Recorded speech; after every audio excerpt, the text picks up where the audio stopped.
சக்தியின் தேடல் அடுத்து.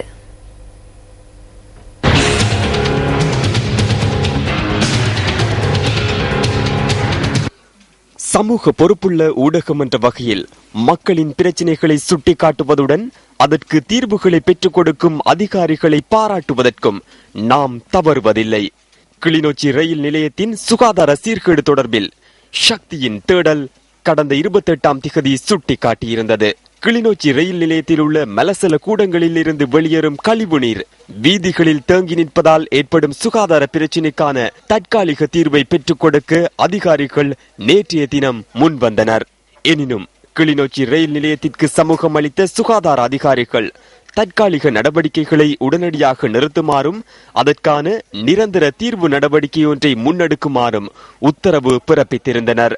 இதனை கருத்தில் கொண்ட அதிகாரிகள் இந்த சுகாதார பிரச்சினைக்கான நிரந்தர தீர்வை பெற்றுக் கொடுப்பதற்கான நடவடிக்கைகளை இன்றைய தினம் முன்னெடுத்தனர்.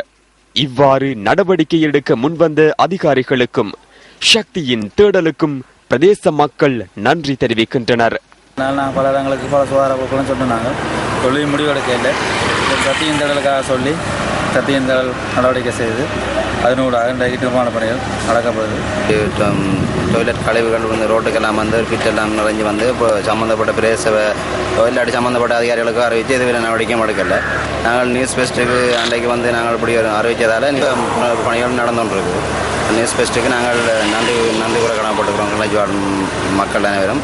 உடன் நடவடிக்கை எடுத்து இந்த குறைபாட்டை நிவர்த்தி செய்ய முன்வந்த அதிகாரிகளை சக்தியின் தேடல் பாராட்டுகின்றது.